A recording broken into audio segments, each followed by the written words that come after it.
What's up? Welcome to the stack. Welcome back if you've been here before. I'm neonmushroom, and today we have EDH/Commander gameplay for you guys. If any of you have been paying attention to our community posts, this was teased yesterday. It's a long game, and I want to preface this before we go into opening hands and everything.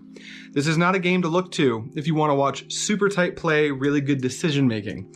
This is a game you're going to want to watch if you want to watch a game with a hilarious ending and a lot of shenanigans and just generalized nonsense. If that's what you're into, you're in the right place. Normally we try to keep it a little bit tighter, but I don't know. Everyone really liked how this game ended, so we're gonna present it to you guys. That said, that's everything you should need to know. So let's go ahead and take a look at who's playing, what they're playing, what hands they decided to keep, and some general upkeep stuff. As always, if you like this show or any of our other shows on YouTube, liking, sharing, and subscribing helps us out immensely. If you like our content and don't mind that extra mile, you can always support us over on Patreon, over at patreon.com/mtg the stack.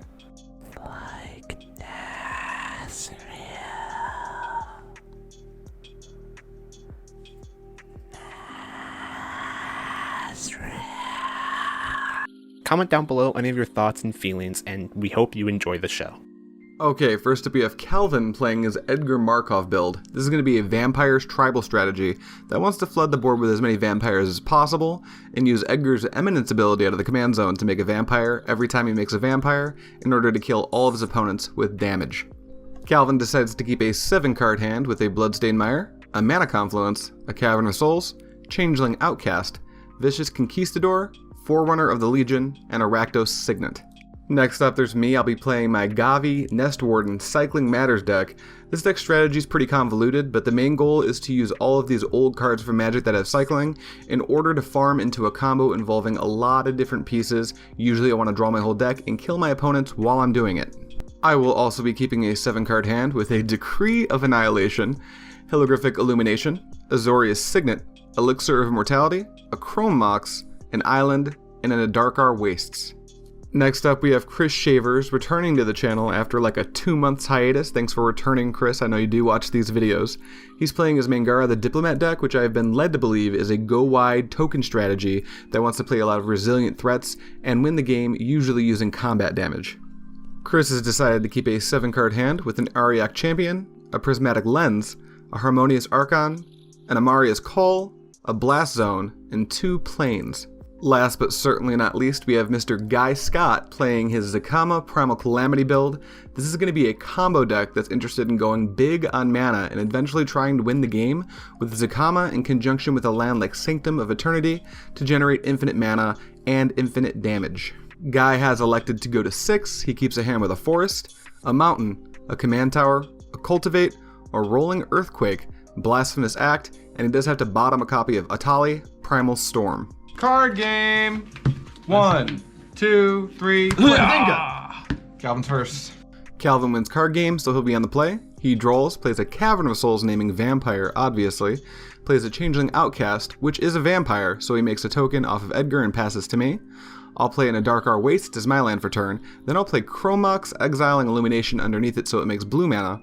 I'll tap for 2 and play Azorius Signet and pass the turn to Chris, who draws, plays a Memorial to Glory tapped, passes to Guy, who draws and plays a Command Tower, and then we'll go to Calvin for the second cycle of turns. He'll play a Mana Confluence, and then he'll get into combat and attack me for 2 with both of his creatures. I'll drop to 38. Calvin will tap for 2 for Cruel Celebrant, losing 1 to the Mana Confluence, triggering Edgar, and passing the turn to me. I'll play Forgotten Cave tapped as my land for turn, then I'm going to tap for 1 colorless, and play Elixir of Immortality, shipping the turn back to Chris, who draws, plays a Basic Plains, and then drops his Ariak Champion. He'll pass the turn to Guy. In his first main phase, Guy will drop a Karplusan Forest and just pass back to Calvin, who untaps, draws, and plays a Bloodstained Mire. He's immediately going to crack it and go search his library for a basic swamp, dropping down to 38. Then he's going to tap for 2 and play Rakdos Signet. He sniffs out that Guy probably has a board wipe, and he's going to attack Guy for 4, bringing him down to 36, and I'll pass the turn to me. I'll draw my card for turn and play a basic Island as my land for turn. Then I'll tap out for my commander, which triggers Chris's Auriok Champion. He'll gain a life. I'll use Gavi's ability to cycle Forsake the Worldly for free. I'll draw a card, make a Dino Cat, trigger the champion again, and then I'm going to pass the turn to Chris. Chris will untap, draw for turn, and play a basic Plains as his land for turn. Then he'll drop a Prismatic Lens and opt to pass the turn. Guy will draw and play a basic forest, tap for 3, and cast Cultivate. He'll search his library for a mountain into play tapped, and a plains to his hand, and he'll ship the turn right back to Calvin. Calvin will untap and draw his card for turn, and he'll play a Graving Cairns as his land for turn. He'll then lose a life to Mana Confluence to make white, and he'll tap for 3 more to play Sorin, Solemn Visitor. He'll opt to immediately +1 the Sorin to give his team +1/+0 and lifelink. He'll hit Guy for a grand total of 8, and because of lifelink, Calvin will gain 8 life. With nothing else, he'll pass the turn to me, and I'm going to go ahead and cycle Lonely Sandbar as my free cycle for turn, triggering Gavi, and Chris will gain a life. I'll draw my card off of that, and then I'll play Bloodstained Mire as my land for turn, tapping 1 for a Soul Ring. I'm going to head into combat and keep pressuring Guy because I want him to use that board wipe as soon as possible. He'll drop down to 24, and I'll pass the turn to Chris. He'll drop Blast Zone as his land for turn, and I'll try to pass the turn. Before he can, I'm going to fetch a Bloodstained Mire. Chris has a response. He wants to use Helia's Intervention to blow up my Elixir of Immortality, my Soul Ring, and my Chrome Mox. I do have a response. I would like to float all of my mana, floating a grand total of 6, and for free I will cycle Decree of Annihilation. This will destroy all lands. This works, so everyone loses all their lands, and then the Heliod's Intervention will resolve, destroying the artifacts that he targeted. Now the fetch resolves, so I'll shock in Steam Vents, and I'll overload Cyclonic Rift. Oh, wait, how much mana did you have? I floated 6 before fetching. But didn't you just overload Decree? I cycled it for free. Oh! After clearing up Guy's confusion on how I was able to use both of those abilities, we're going to pass to Guy's turn, where he'll draw and play a Brush Land as his land for turn. Pass to Calvin, who sadly has to discard, then we'll go to my turn. I'll tap for 2, floating blue-white, and then I'll use Enlightened Tutor to go search my library for a cast out, adding it to the top of my library, then I'll cycle Mage's Guile for free, triggering Gavi, making a 2/2. Then I'm going to commit to the plan of kill Guy, and I'll swing it at him for 6 damage, which he takes all of. Then we'll pass the turn to Chris, who will draw, bolt in Amaria, Shattered Skyclave, and play a Soul Ring, tap that for 2, and play that Prismatic Lens, functionally catching back up. We'll move to Guy's turn. He'll play a basic mountain, pass to Calvin, who draws, discards, and then passes to me. I'll untap and draw my card for turn, and then I'm going to cycle Cast Out, triggering Gavi, making a 2/2. I'll tap 2 mana, and I'm going to cast Talisman of Creativity, then I'll attack Guy for 8, and pass the turn to Chris, who will untap, draw his card for turn, and then he's going to tap 4 for a Keeper of the Accord. With nothing else, I'll move to Guy's turn, who will play a Forest, and he'll play a Blasphemous Act. That will destroy all creatures in play, and then I'll pass the turn to Calvin, who draws, discards, and passes the turn to me. In my first main phase, I'll tap 3 to cycle Starstorm, draw a card, play Desert of the Fervent as my land for turn, and pass to Chris. Chris is going to tap out for his commander, Mangara the Diplomat, and pass the turn over to Guy, who untaps, draws, plays a basic Plains, and then he's going to play Sky Shroud Claim. Now it really doesn't matter that I've wiped all the lands. Actually, it's pretty bad for us at this point, I would say. He's going to pass the turn to Calvin, who just passes the turn to me after discarding. I'll play Hollow Fountain and pass to Chris, who plays Amara the Sky Ruin tapped. He's going to go into combat and attack Guy for 2, gaining 2 life off of his commander's lifelink. And then Guy's going to draw his card, play a basic forest. Now he's going to tap for 6 and play Nissa's Renewal. He will gain 7 life, and he's going to go get 3 basics. In this case, it's going to be 1 of each that his deck has. And he'll pass the turn to Calvin, who will draw, discard, and pass the turn to me. I'll draw my card for turn. Then I'm going to tap for 2 mana, and I'm going to cycle Clear. After that, I'll tap for 3 mana, and Wizard cycle Vidalcan Aethermage. I'll search my library for a wizard. In this case, Archaeomancer is going to be what I choose. I'll add it to my hand, and pass the turn to Chris. Chris will draw his card for turn and play a basic Plains as his land for turn. He's going to tap for 5 and play Crested Sunmare. He's going to head into combat, attack Guy for 2 more damage, gain 2 life. At end step, he'll trigger the Crested Sunmare, make a 5/5 horse that is indestructible, and pass to Guy, who's going to float all of his mana and cast Zacama, leaving 1 green floating. When Zakama enters the battlefield, it's going to trigger and he'll untap all of his lands. After this point, he's going to go ahead and use some of that mana to cast Rolling Earthquake for 5. This is going to trigger Chris's commander, so he will draw a card. The board will be wiped, and everyone will take a grand total of 5 damage. Then Guy's going to tap out for a Garruk Primal Hunter, and Chris is going to Mana Tithe it, which does counter it because Guy is out of mana. We'll move to Calvin's turn, where he'll draw and discard, and then I'll untap. I'm going to play Remote Isle tapped as my land for turn, and then I'll tap for 4 mana in order to cast Archaeomancer. That's going to buy me back a spell. In this case, I buy back Decree of Annihilation again. Then I'll pass over to Chris, where he'll untap and draw. Then he's going to tap out and play Harmonious Archon. He'll be making 2 1/1s, and then all non-Archons are 3/3s, so those 1/1s are actually 3/3s. Move to Guy's turn, and the first thing I'll do is I'll kill the Archon by shooting it twice with Zacama. That's going to return all creatures to their normal states. He'll get into combat and he'll attack me for 9 commander damage, which I do decide to take. Then guy's going to tap for 3 more, and he's going to blow up one of my rocks. After that, he'll pass the turn to Calvin, who draws, plays a Caves of Koilos, taps it for black, losing a life to play Vicious Conquistador, which triggers Edgar, then he'll pass to me. I'll draw my card for turn, and then I'm going to tap for 3 mana to cycle Complicate and draw a card. After that, I'll go ahead and pass the turn to Chris. He'll untap, play another basic Plains, and then he's going to play Skull Clamp. Now he's going to use that Skull Clamp a couple times here. He'll float 2, attach it to one of his tokens, and draw 2 cards. He didn't find what he wanted, so he'll use the other floating mana to attach it to the other one and draw 2 more cards. And then after that, he's going to tap for 2 mana and play the Auriok Champion again. Then he's going to tap for 2 and play Thought Vessel. He'll tap the Thought Vessel for 1 colorless to attach it to the champion and draw another 2 cards. With nothing else, he has to pass the turn to Guy. Guy's going to untap and draw his card, head straight into combat and attack Chris for 9 damage with his commander. Chris does wind up having to take it. Then Guy's going to count out some mana, and he's going to play Harmonize. This is going to have him drawing 3 cards. Then he's going to go ahead and play a basic Plains as his land for turn and pass the turn to Calvin. Calvin's going to draw his card for turn, head into combat, attack Chris with both creatures, trigger the Conquistador, which deals a damage to all of his opponents, and then Chris takes the hit, going down to 27, and we pass to me. I'm going to draw, play Blasted Landscape as my land for turn, then I'm going to tap for 6 and play New Perspectives. This is going to have me drawing 3 cards, and I do not have 7 cards in my hand, but if I did, I could cycle for free. With that, we'll move to Chris's turn, where he'll start by cycling Secluded Steppe, the wrong version might I add. Then he'll play Castle Ardenvale as his land for turn, and then he's going to tap for 4 mana and play Sad Robot. That's going to trigger when it enters. He'll search his library for a basic Plains and put it into play tapped. Then he'll attach his Skull Clamp to the Sad Robot and pass the turn to Guy. Before he does, Guy's going to float a white and cast his own Enlightened Tutor. In this case, he's going to go get Expedition Map, put it on the top of his library, and then he's going to gain 3 life off of Zacama, and he'll untap to take his turn. He'll draw the map, he'll tap for 1 and play Expedition Map. Then he'll tap for 2, cracking the map, he'll go search his library for a Sanctum of Eternity. This is the combo land. He'll add it to his hand, then he'll tap for 4 and cast an Explosive Vegetation, getting 2 lands into play tapped. Then he's going to go to combat and hit me for 9 with his commander. That's going to put me at 18 commander damage, and then he will pass the turn to Calvin, who will untap, draw for turn, discard, and pass. I will play Hall of Heliod's Generosity as my land for turn and pass the turn to Chris, who will untap, draw, and head into combat, attack me with the Sad Robot. I offer the trade, so Chris draws 3 cards, 1 off of the Robot trigger, 2 off of Skull Clamp. Then Chris casts Austere Command, choosing to destroy all creatures power 3 or greater and all enchantments. Guy responds by trying to shoot down my rock. I'll respond by floating blue-white.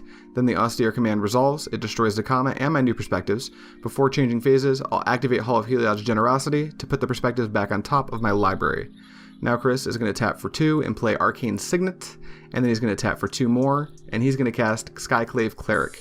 He'll gain 2 life off of its trigger and maximize his mana by attaching Skull Clamp to it. After that, we'll pass to Guy's turn, where he'll untap, play Sanctum of Eternity, and then he's going to float all of his mana. This is going to be a grand total of 14. He leaves 3 of it floating and casts Zacama. Zacama's going to trigger and untap all of his lands. Now I'm going to try to explain this combo the best I can as he does it. He's going to bounce Zacama with a Sanctum of Eternity, which has it going back to his hand. Then he's going to float the rest of his mana to cast Zacama again for 9. He has enough mana where as long as he keeps doing this, he'll generate more and more mana. It's going to be an arbitrarily huge amount of mana, so he'll gain 5,000 life. He'll wipe the board of all enchantments, artifacts, and creatures. Then he'll play Kodama's Reach. This is going to have him grabbing a basic for play and a basic for his hand. After that, he'll use more of his infinite mana to use Generous Gift to destroy my Hall of Heliod's Generosity. I make a 3/3, but he uses more of that mana to destroy it with Zacama. Then I'll play Vorinclick's Voice of Hunger. I do have a response. I'll tap for 2 before it hits play to cycle Valiant Rescuer. Then Vorinclick's does resolve. Calvin will draw his card for turn, play Flooded Strand, and then pass the turn to me. I'll untap, play a basic Plains as my land for turn, then I'm going to tap out for 6 to play New Perspectives. There is a misplay here from Guy, we'll talk about it at the end of the game. I'll draw 3 cards, move to my end step, and on my end step, Guy's going to tap for 3 and try to blow up New Perspectives. Before he can, I'll for free cycle Astral Drift, hitting the Zakama. I'll draw a card, cycle Drifting Meadow, draw another card, and then I'll for free cycle Decree of Annihilation. This is going to resolve, it is going to destroy all lands, but before this actually happens, Calvin loses 1, makes a white with his Caves of Koilos. Is that it? Wait. I have my white. Swords to Plowshare.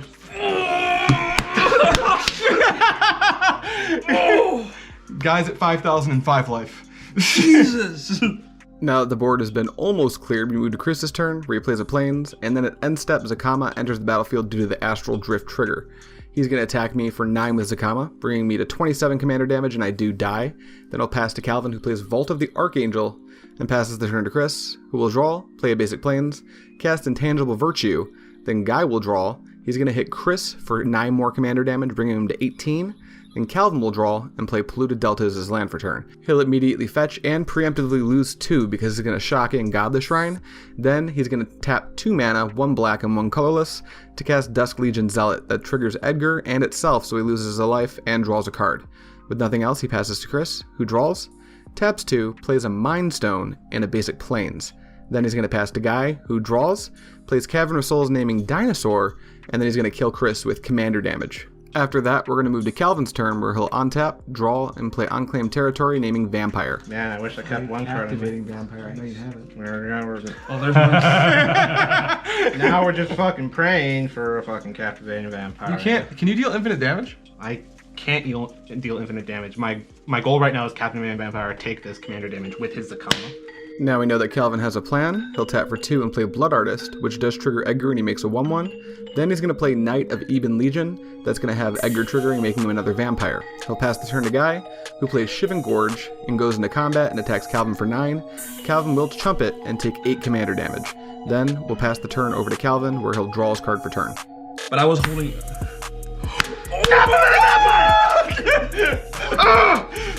Take Zakama? He lived through that! Oh my god, you have to go upload 5,000. this game. Got it! You're already at 5,005, so it's 5,008. I have Zakama Primal Calamity. He is an Elder Dinosaur Vampire. After casting the Captivating Vampire, Calvin will attack Guy for 1 with Knight of Even Legend. Guy will draw and just pass the turn back, so Calvin untaps, draws, and attacks him with his own Zakama. It's going to be 10 damage because of the Captivating Vampire. Then Calvin's going to Demonic Tutor, and he'll search his library for a Jeweled Lotus. He'll add that to his hand, pass to Guy, who will draw, and simply pass the turn right back to Calvin. Wait, Jewel Lotus. Edgar Markov. Get caught, pussy. It's funny. That's legal. You're dead. You just went to. Because this was 10 power. It was actually 10 power. And now he has 11 power. Oh, I forgot to. Calvin wins the game with Guy Scott's Zacama Primal Calamity.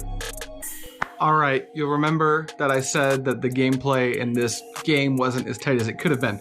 Normally here at the end we like to wrap up how the game went and talk about the decks from the most impactful to the least impactful. In this case, I don't think that makes very much sense, as there were a few misplays, and I want to take this time at the end of the video to talk about those. The first one is one that I pointed out during the narration of the video. It's when I cast New Perspectives and drew 3 cards. I talked about Guy making a misplay at this point, and the misplay may not be intuitive to those of you newer to the game, but those of you who play a lot of EDH or just Magic in general were probably screaming when you saw that happen. I play New Perspectives, which allows me to cycle for free provided I have 7 cards in my hand. So I drew 3 cards, and that actually put me at that necessary threshold of 7. It could have been 8, I'm not sure which it was. I think it was 8 because I drew for turn that turn. Either way, I was at above 7 or above because I played that card. This is the card that allows me to cycle for free, so when I cast that, Guy should have destroyed it using Zakama. Instead, Guy waited till my end step, where I already had 7 cards in hand and could start to respond to things by cycling cards for free, allowing me to slide out his Zakama with my Astral Drift. However, this is also a point where he could have tried to interact. He could have then again tried to destroy my New Perspectives, and that would have actually forced me, if I did have 8 in hand, to cycle the Decree right then and there, which would have still destroyed all lands. But ultimately we shouldn't even made it to that point because he should have just blown up the New Perspectives as I cast it with its Enter the Battlefield trigger on the stack. That's something to keep in mind. Anyone who plays against someone who plays Gavi, I can't imagine there's too many of you out there, but destroy the New Perspectives when it comes into play. That way they can't turn on their cycling engine, because if there's like a Teferi's Aegis Insight, chances are they're never going to pass the turn again, unfortunately, for all of my opponents. But I did not win the game, so I guess we'll talk about a few other minor things. I made some misplays myself, like I may have leaned in a little too hard on the cycling of the Decree of Annihilation and the overloading of the Cyclonic Rift after Chris decided to target my artifacts with the Heliod's Intervention. But at this point, I kind of kept my opener based on that line of play, and I decided we're going to lean in, but it may have not been the correct decision.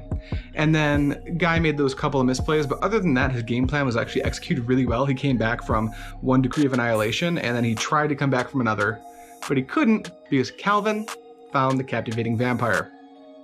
I'm going to try to clarify this at the end, at the end of the game when Calvin won with Zacama, for anyone who didn't catch all the text on both of the vampires, Captivating Vampire says the vampires you control get +1/+1. It is a lord.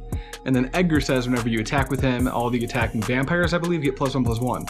That means Zacama's a 9/9, but he's a 10/10 because of the Captivating Vampire.